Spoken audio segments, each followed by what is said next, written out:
Extrail is brought to you in part by Amaze. Come in and be amazed. We've got what you need. And Insure. Your life, your health, your Insure.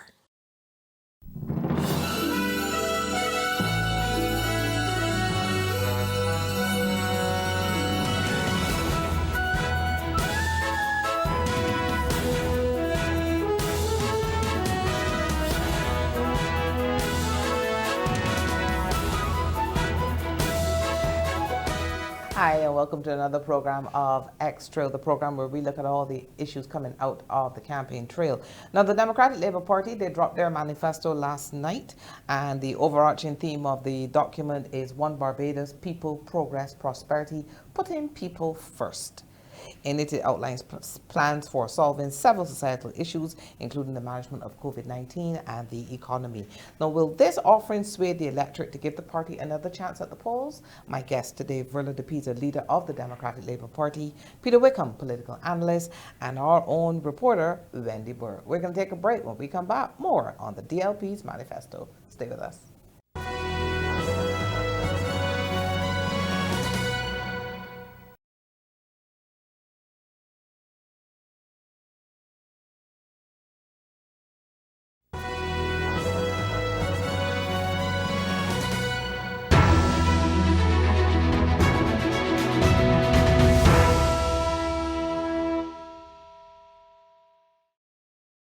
The Democratic Labour Party, they launched their manifesto last night, and our Wendy Burke was on the scene, so we're going to start with her. Wendy, tell us a little bit about the launch of the actual manifesto. What was the vibe like?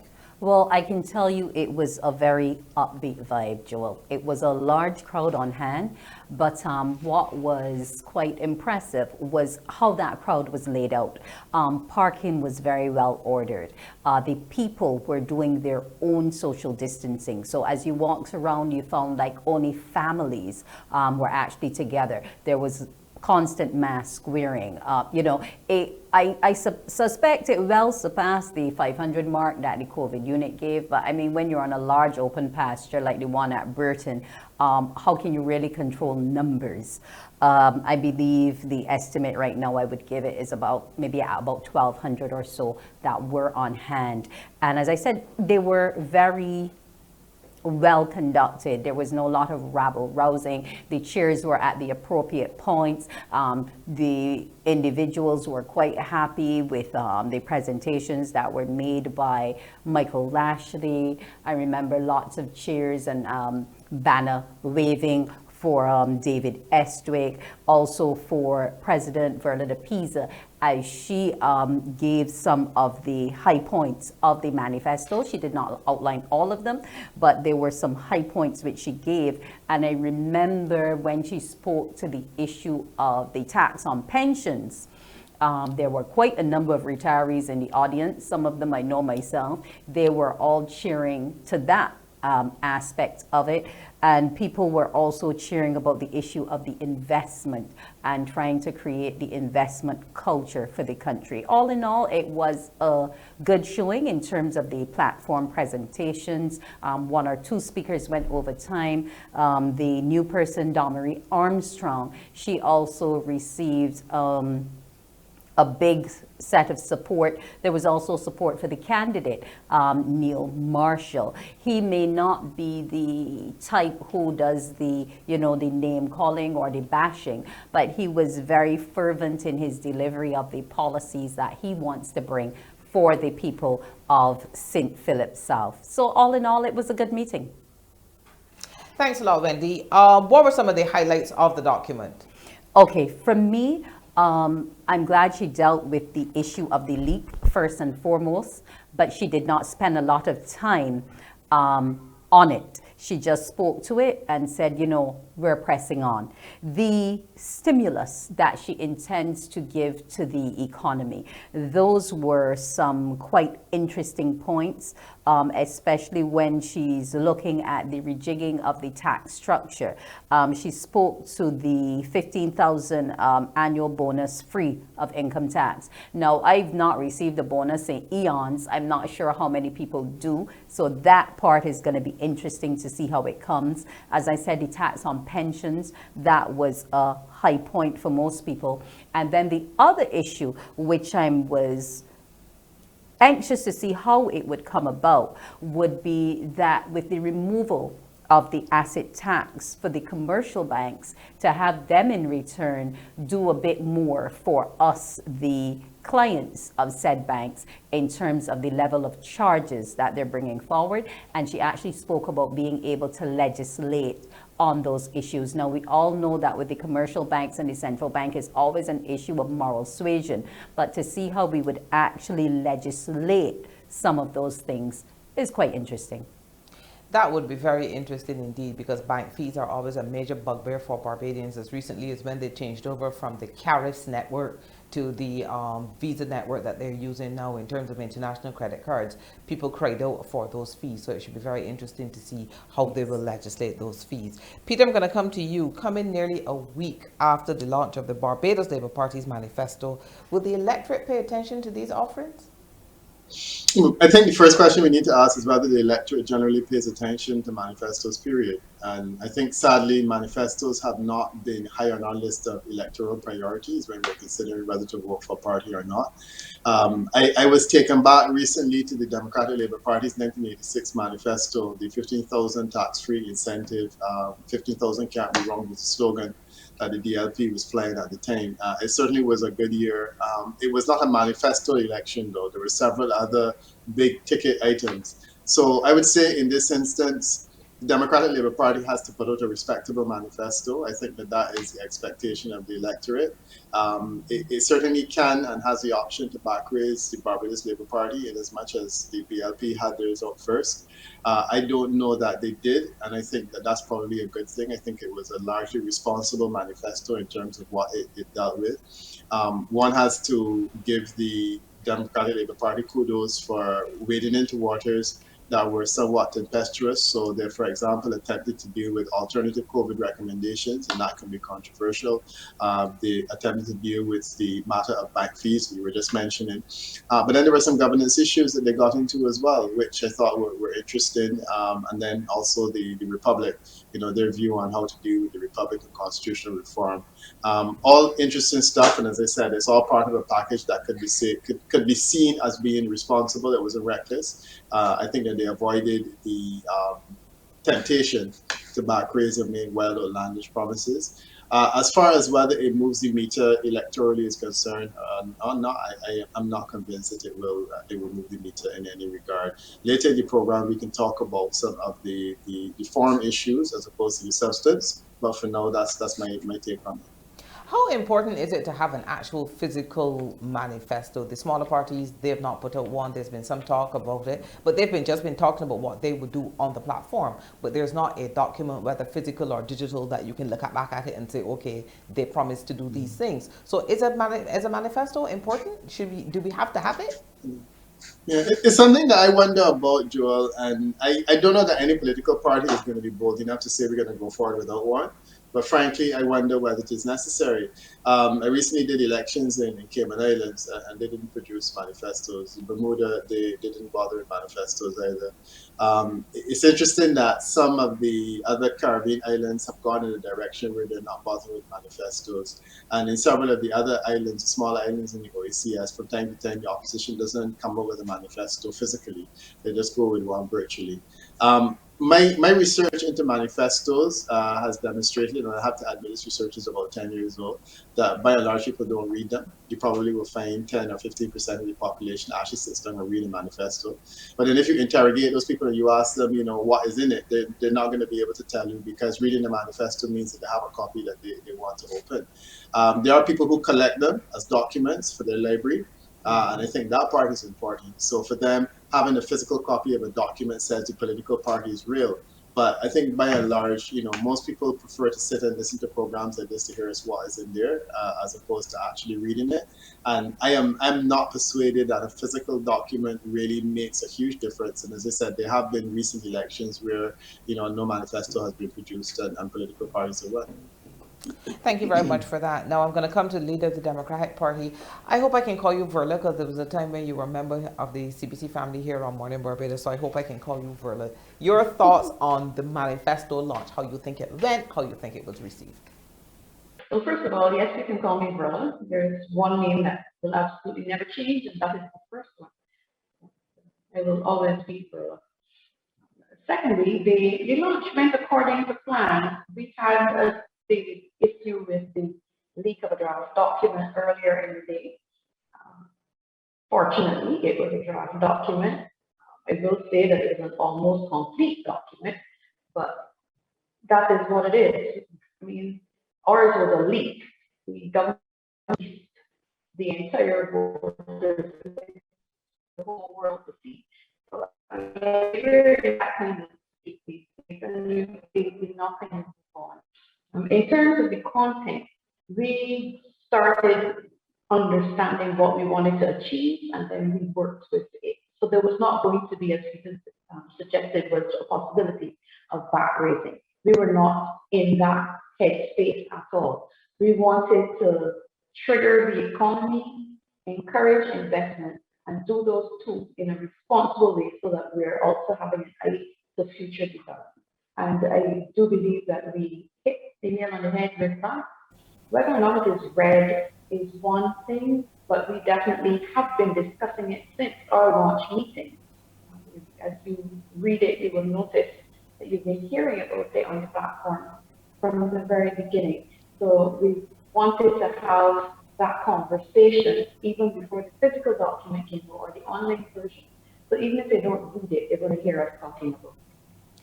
One of the questions I want to ask is, in a COVID environment, why wasn't there a push from either side to have a debate? For me, I always enjoy the American election simply because I like the political debates. I like the parties to come out and say, or the leaders of the parties to be able to talk about the issues and to tell the electorate what it is they're planning to do. And Barbados seems to have veered away from debates. I was at CBC long enough to remember when we actually used to have debates, and now nothing. Yes, I don't know why.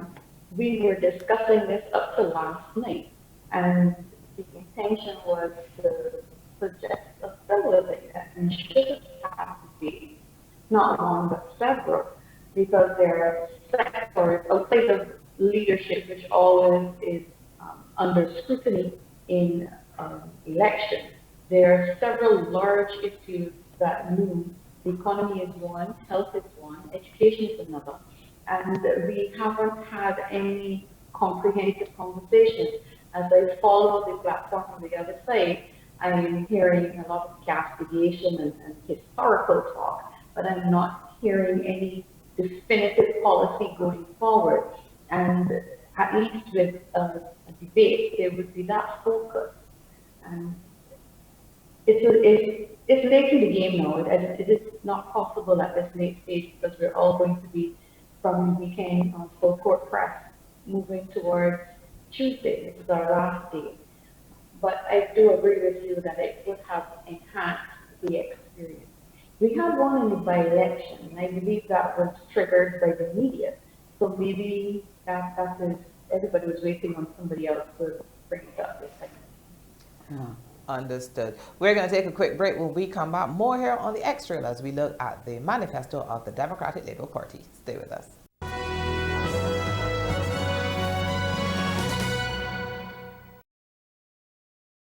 Electoral is brought to you in part by Amaze. Come in and be amazed. We've got what you need. And Insure. Your life, your health, your insure.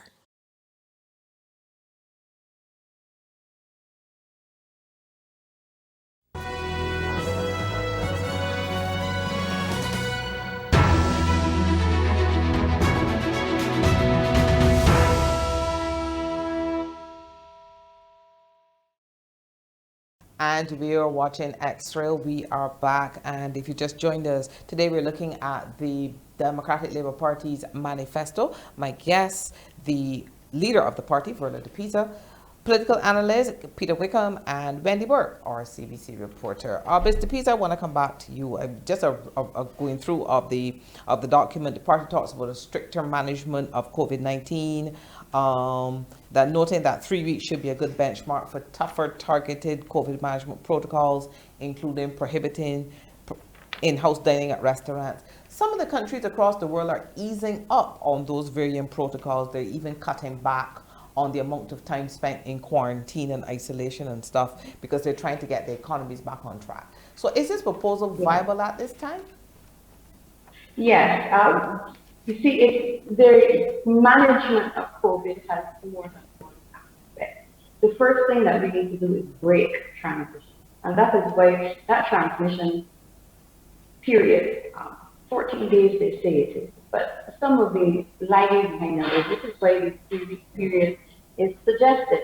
And that is just a short period of time to rejig and reset. But then after that, the outdoor spaces getting priority first in terms of the movement forward, but we're removing curfew. We're allowing the time span to be as wide as we want, because what we found is that the curfew squeezes activity into a smaller period of time and actually has the effect of concentrating people.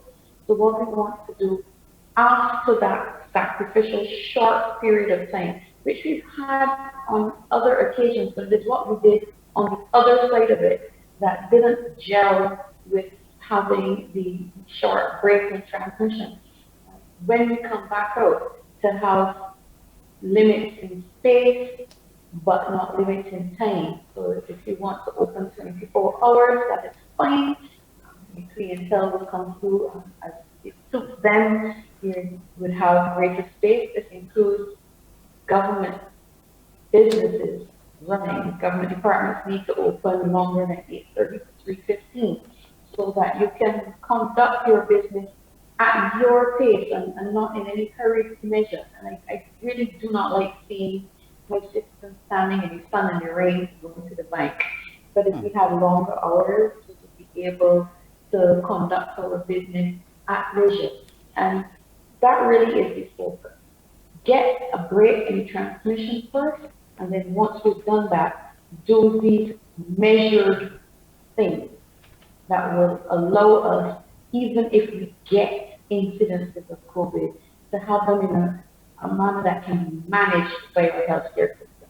Because economies can open, and we keep watching overseas, but they have several options when it comes to healthcare, and we have one. So when we are concentrating on COVID, it means that the asthma bay has issues. It means that accident and emergency has to take time first to test. It means that those with NCDs take a back seat.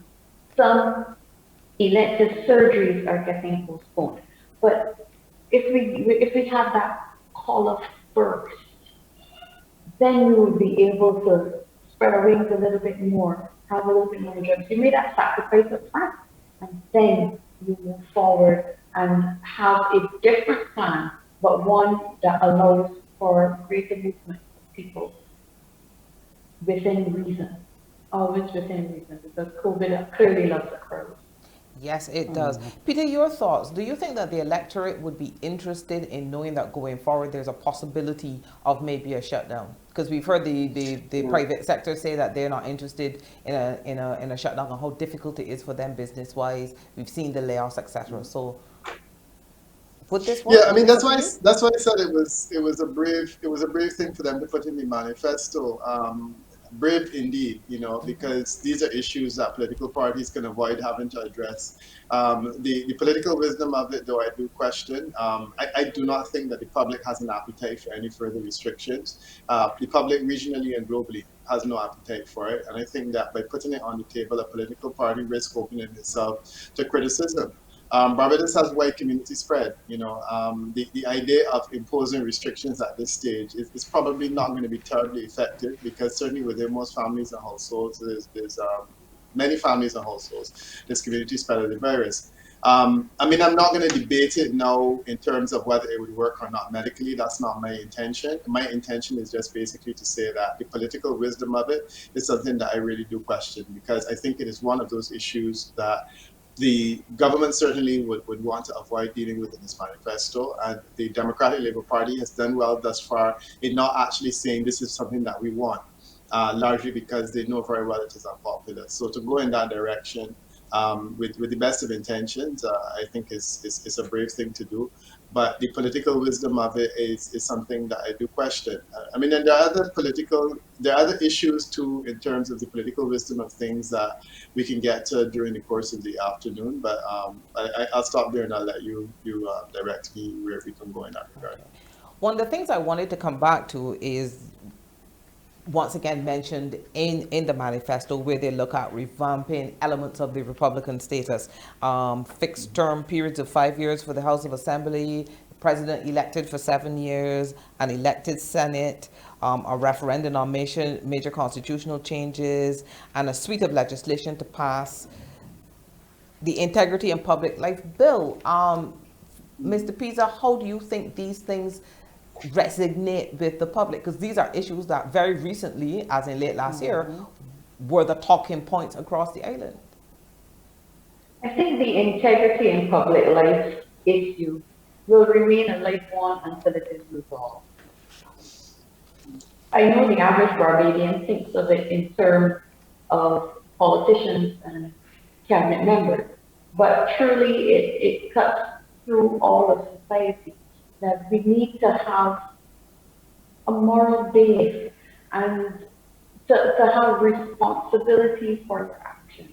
And I think that having two administrations go through the motion has numbed a lot of people. It's made them very cynical. And I meet that in my canvassing, that they feel as though it has become a political football. Everybody's playing with it. But that it needs to be done. That is the message that's coming through on the doorstep. And so making it happen, not just going through the motions of creating the legislation, but then not proclaiming it so that it dies an unnatural death when Parliament rises.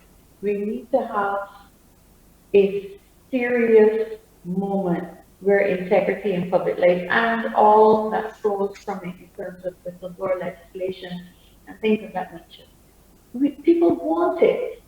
And at the end of the day, I hear Peter, his comments in relation to COVID, they also carry over here. If you want to be popular, and let's face it, politics is a popularity race, that is fine. But at the end of the day, you also have to be responsible. And you have to find that balance between the two. And I think that there's going to be respect for taking the responsible route, both with COVID, because we're losing our people. They're not statistics, they're family members, they're friends.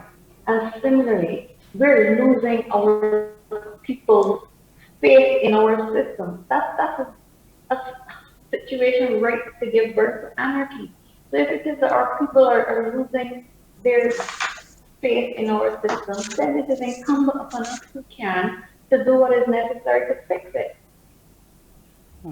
Wendy, your thoughts on what you're hearing on the ground regarding these issues? You were at the launch last night, and since then people have been discussing them. So your thoughts? People generally are interested to find out if the Democratic Labour Party can deliver. Especially with the issue of the integrity legislation and legislation having been passed. A lot of people are not yet ready to overlook the fact that there is presently a member of the former DLP administration who's imprisoned. People were talking about that on the ground. They're saying, well, maybe they'll put their mouth where, they really should, and they will make sure that they have everybody toe the line. But that was one issue that was questioned. The other thing I think that more people were looking for is, even though COVID was mentioned, we're looking for the what after. Yes, a lot of people expect that there will be some impact on the education of our children and their abilities to do certain things, because the online environment is not the place for all to be thriving. So it was expected that in terms of education, we would have seen maybe perhaps some sort of remedial programming type structure to be able to help our children beyond COVID. But some of the tax incentives were definitely saluted, especially in terms of the investment and the issues to do with pension. But people want to hear more about education and healthcare. Okay, thank you very much, Wendy. Yeah. I think I'm going to take, I'll come back to you, Verla. We did spend quite a bit of time on education, but the presentation on education was another night. It wasn't this last night. Although Ronnie did deal with it, he dealt with an aspect of it. It is an entire section and an entire page 30 of the manifesto, where we are looking at I don't want to call it an education revolution because I don't want to make people nervous, but one thing that COVID has taught us is it exposed the soft underbelly of our education system, which we like to boast about, but which clearly was failing a significant number of our young citizens. And COVID has indicated that there are these weaknesses that need to be plugged. And so the education revolution that is identified in the manifesto is geared towards correction. And that is why it speaks about dealing with the foundational literacy of not just numeracy and language skills, but also financial literacy, which is not something that is taught in schools in any serious way across the board, but it must be a part going forward, as is ICT and science. All of this must now be part of the foundational literacy that are taught in schools. And it would help also to tease out some other areas where we have students who can excel. But for the time being, our education system focuses on academic achievement. But there are others who have technical skills and they need to be pressed forward. And as people would say, they need to pick them up just as much as we do. Matter of fact, I hold the view that it should not be the Barbados scholarship and the national scholarship. There should be one scholarship across the board, whether you qualify through academics, through skills, but whatever it is that causes you to excel in your field, you should be able to qualify for the same scholarship without the different class. And you can tell me, I am sure, how many receive Barbados scholarships in a year, but not necessarily how many receive national development. National development scholarships, you're quite right. That is just as important. But we create these divisions and these divides that our one Barbados aim is to reach. Okay, thank you very much. We're going to take another break. When we come back, we look at the people say. This is where we get our comments and questions from our audience online and throw it out to the panel. Don't go away.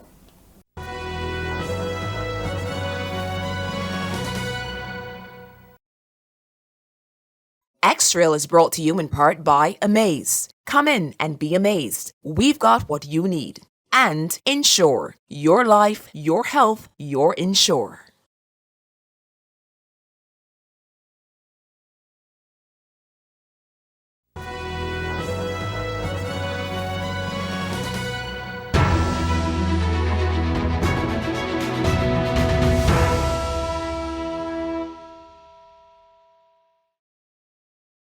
And we're back in this segment of X-Trail. We look at some of the comments and queries that come from our online audience. So we're going to go straight to the first one.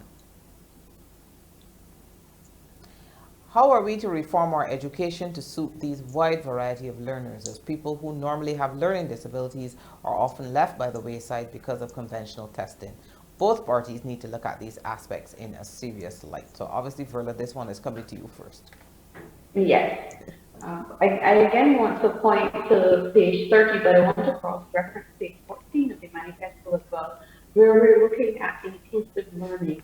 Because what we have found is that there are a lot of our young citizens who have a disability, but it doesn't mean that they can't learn in the mainstream. And we have to change our mindset. I have to, though it burns me, give Commonwealth kudos where this is concerned, because three outstanding contributing citizens with disabilities have passed through those doors. And I'm speaking about Craig Nurse, I'm speaking about Carrie Ann Isel, and I'm speaking about Janine Odo, all who demonstrated that having disabilities, and in Craig's case, significant disabilities, did not mean that your mind was affected and that you were unable to function in what I choose to call the able world. We need to make some room for them and treat them as full citizens.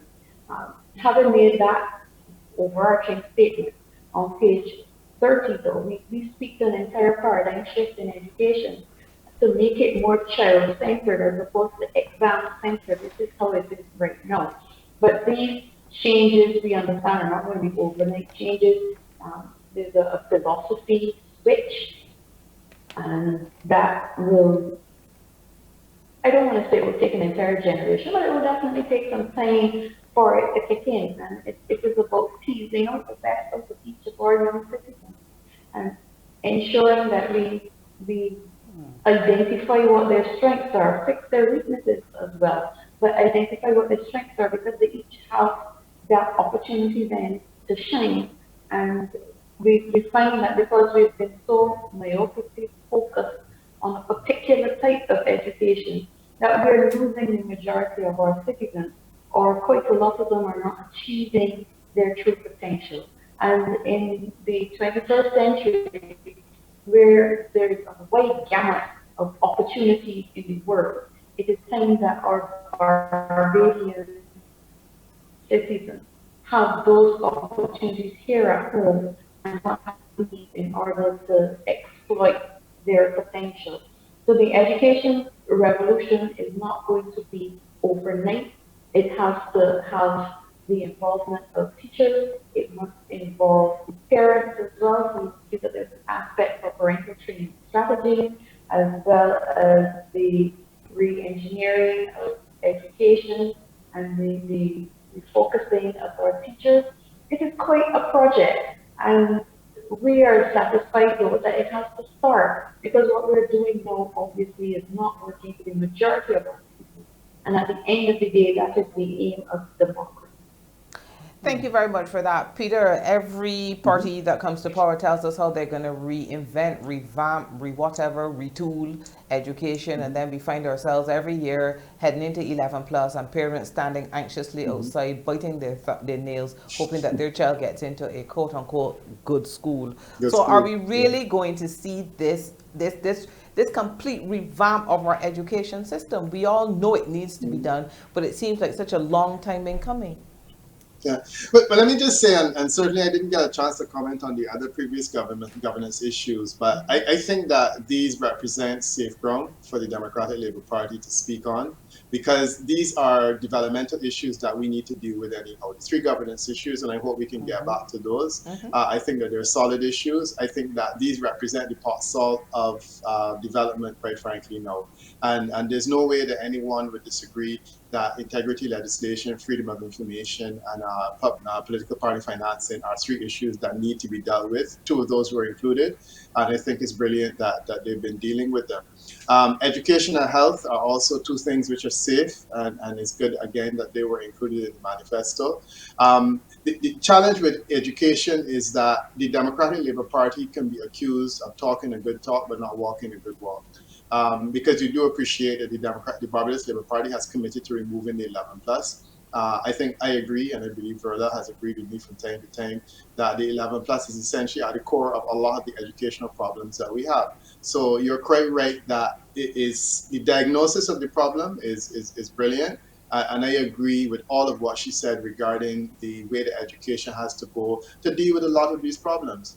But I think that the argument will be put on the table that the Barbados Labour Party has actually done a whole lot in terms of attempting to deal with some of these issues. They've committed to the 11 plus. EduTech, quite frankly, can you imagine what life would be like now in COVID without an EduTech program that we would have had before? The idea of the National Development Scholarship, which we just commended, it was a Barbados Labour Party invention, to the best of my knowledge. And these are some of the educational enhancements which I think the BLP would defend itself by saying, but we are doing this type of thing. But there's certainly no reason why the DLP can't talk about these things in the manifesto and make concrete proposals to say that whenever we start to go in this direction, we're there, we can be part of the conversation because we also acknowledge that these are developmental priorities.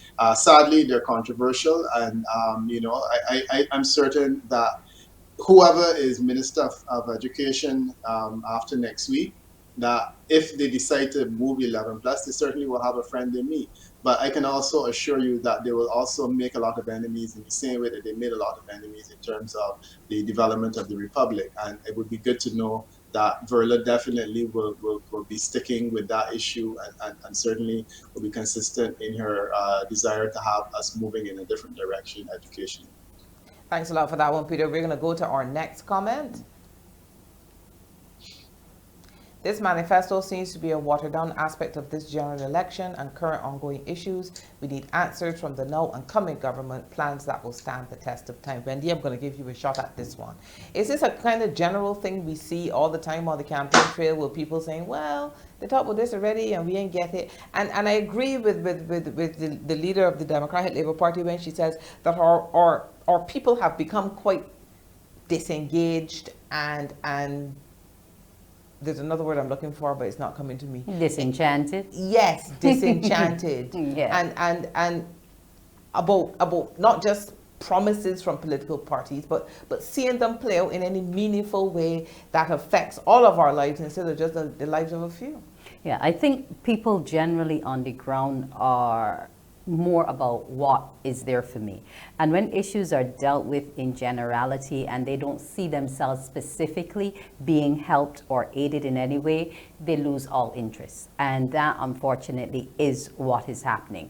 There will not be something prescribed for every single individual because we all have a wide gamut of issues going on. We all want different things. There's some of us who have employment but would prefer that the employment be have other elements involved, like in terms of the conditionalities of work, things like that. So there are always going to be differences out there that we want to go after. And sometimes all promises cannot be met because based on what the economy looks like at the point when a government changes or is reinstated, they may not be able to deliver on each and everything. So you deal with the most burning issues when they need to be dealt with. For me, in terms of what Mr. Peiza had to say in terms of special needs education, because it's something that I'm very passionate about, and she speaks about dealing with it from birth to employment, right? And that for me in and of itself is a misnomer because too many of our disabled are unable to find work. We give them skills, but then there's no outlet generally for those skills to be purchased for them to create their own economies. So I will wait and I will see what happens in the interests of this particular sector. Okay, well, thank you very much, Ben. You get the last word on that segment. We're going to take a break. When we come back, we start to look at some of the foundational issues that we talked about in the earlier parts of the program when we come back here on Electoral. Don't go away.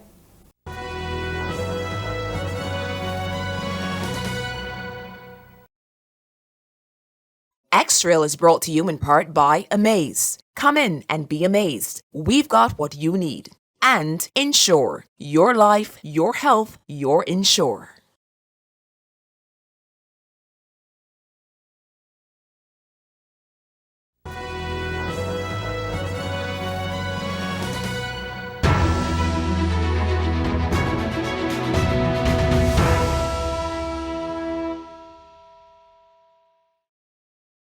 In the final segment of Electoral, I want to give Peter Wickham a chance to go back and talk about some of the issues that we talked about in the earlier part of the program. Peter? Yeah, well, I certainly wanted the opportunity to touch on the big three, which is freedom of information, Integrity in the public integrity in life. public, and then of course the public political party financing, which wasn't included. But these are the three big ticket reform issues that political parties are expected to speak about, and I think that the conversation is welcome. The discussion is a complex one, and the issues are complex, but nonetheless, I think that DLP should be commended for speaking to two of these in part of their manifesto. And I think that you can't go wrong when you say that this is something that is necessary. Integrity in public life has eluded both BLP and DLP governments for some time. And I know Wendy Burke's point that, people say that we currently have a former cabinet minister, the DLP has a current cabinet minister in prison. That issue too is relatively complex, but I think the more important thing is that, yeah, we need to start getting to concrete proposals to deal with it. That, like education, however, once we start to put it on the table, we'll find that the issue will unravel in ways that they are a lot more complex. The Barbados Labour Party can claim that they brought legislation to Parliament and it failed, not through its own efforts, but certainly because it was opposed by opposition forces for reasons best known to themselves.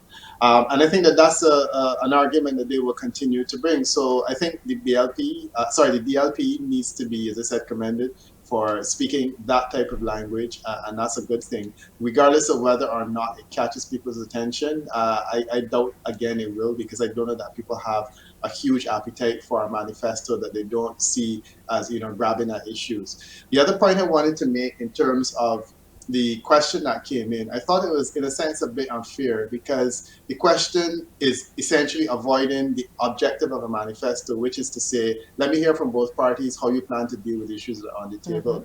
I think that the questioner is almost assuming that the Democratic Labour Party will not form the government and saying, well, we really want to hear how the BLP will deal with these issues. And I think that's unfair, because a manifesto is really an opportunity for both parties to put their positions on the table. In fairness to the Democratic Labour Party, they have put concrete proposals on COVID. And I think that instead of responding to that, what the person who sent the email in is doing is basically saying, well, we don't want to hear about that because we're not considering what they have to offer. It's better that we hear that, we critique the proposals that have been made, and then we can deal with them going forward. Same thing on the Republic. Again, DLP is making concrete proposals on how they plan to deal with this issue going forward.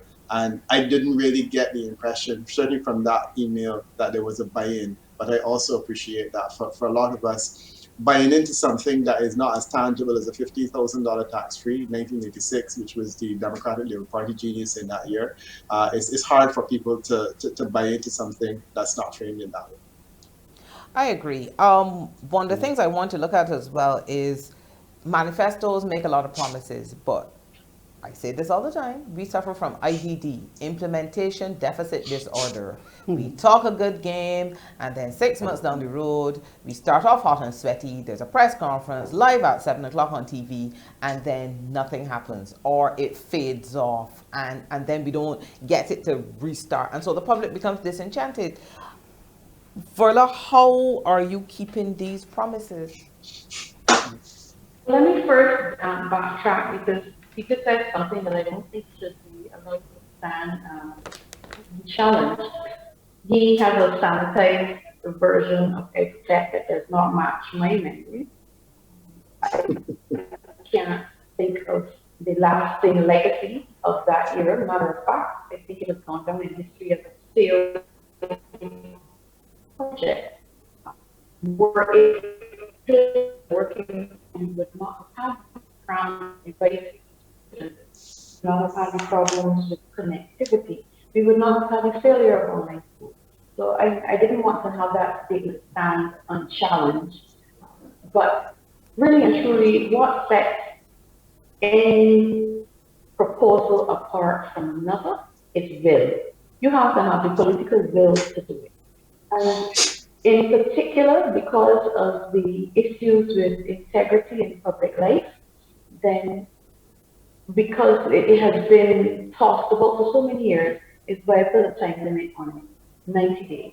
And the 90 days is because whichever government is formed, immediately into the estimate exercise, which must be completed by the 31st of March, and ordinarily is not interrupted by any other government business. So that loses us a 60-day period in any event. And then on the other side of that, we already have templates. We have the one that the former administration put in place, and we have the one the present administration put in place. So an incoming administration does not have to reinvent the wheel. They have choices. They can either take one wholesale or the other wholesale, or they could have an amalgamation of the two. But what they would not have is an excuse for not bringing it to being. And to as well in relation to party financing. The problem with addressing party financing in the manifesto is that we first have to recognize political parties before we can regulate them. And that is a step that we need to take and take very seriously so that we can not repeat the mistakes of the past. It is necessary, but it is not a feature here because I believe that that is a organization. It is an essential one. But anything in our manifesto is doable. You simply have to have the political will to do it. The party's manifesto outlines some corrective measures, and I've been going through some comments on social media, and people are saying, but in 2008 to 2018, the party created some of these same issues. So a lot of people don't agree with the former Prime Minister that the period was glorious, and they outline all of the issues that the administration would have presided over. So how are you going to convince those same people that they should give the party another chance, especially when they see some of the same faces come back? I had a youngster on the show a little while back that said to me when he saw some of those faces, he had PTSD because he couldn't believe that they were back. Your thoughts? Okay, well, let me address that one first, because we get criticism and say that our team is too young and inexperienced and they don't know what they're doing and we can't trust them with the government. And then we have, there's 26 of them, and then you have on the other side the four, literally just four of them, that have come back. And we're hearing throw the baby with the bathwater. If it were that we were to listen to all of the critiques, then we wouldn't field any candidates at all, because you couldn't field with 30 brand new candidates and then expect to be taken seriously either. But here is what we have, and I don't think that you can have any doubt about these comments, because we did our polling, and Peter, I'm sure you've done your research. St. Philip is an entity unto itself, and it votes almost everything in a block. And St. Philip is coming home for the Democratic Labour Party. In Christchurch East, no one wanted to believe what the poll reports were saying, but I noticed that about 3 or 4 days ago, Barbados Today, they gave their segment, and it's having the same results that we found, that Dr. Lowe is popular in that constituency. And of course, Richard Seeley represents one of the most successful ministers of tourism that we have ever had. His record, unfortunately, is being spoiled and sullied at the present moment. But those are the ones who have come back, and we have all of these new candidates. And I'll have to say, take a moment and say kudos to my comrade Kimar for taking on Dr. Clyde Maskell and winning today. So, you know, we have a mixture.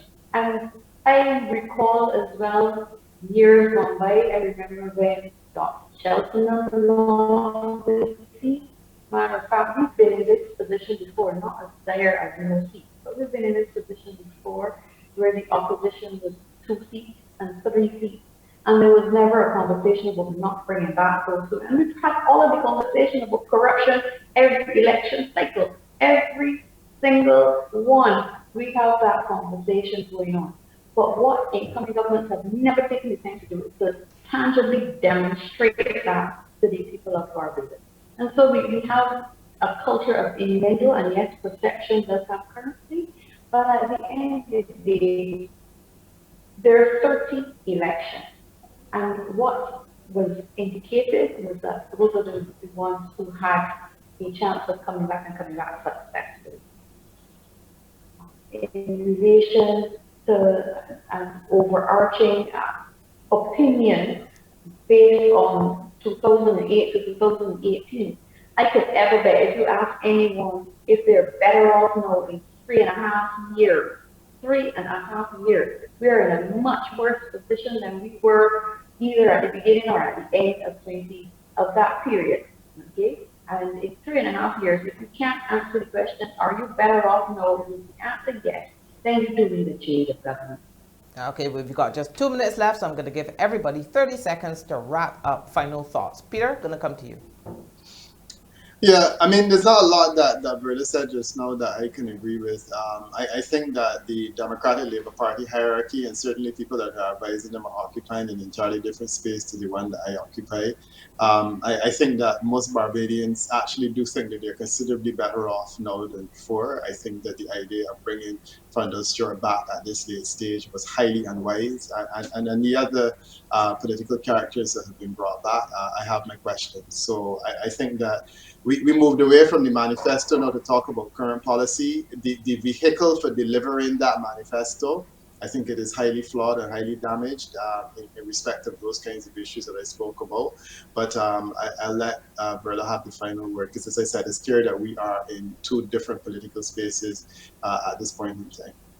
Okay, gonna come to Wendy first and then come back to Verla for the final word. Wendy? Well, I find what Peter just said interesting about bringing back Stewart. I actually covered that meeting, and there was an overwhelming support for him. In fact, he got a standing ovation.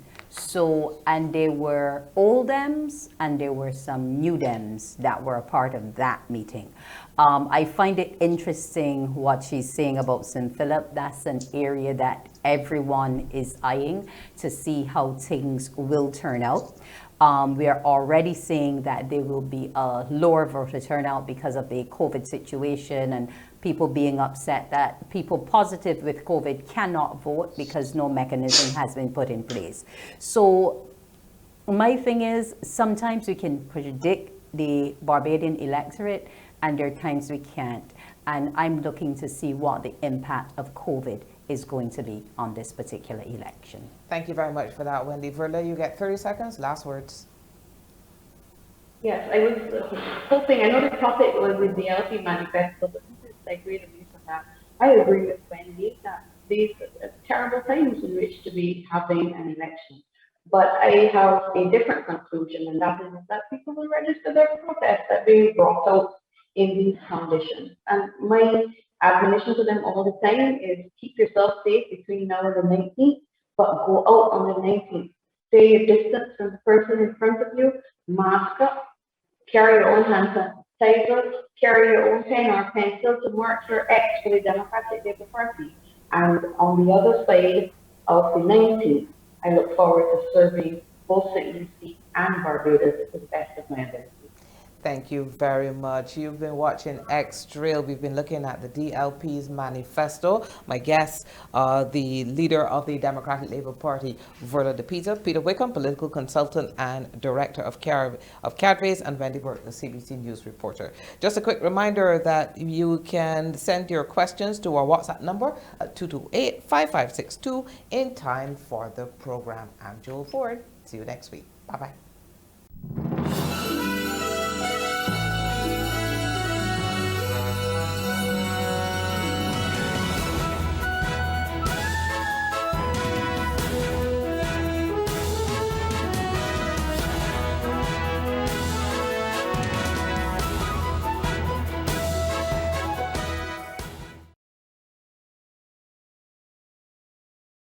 X-Trail is brought to you in part by Amaze. Come in and be amazed. We've got what you need.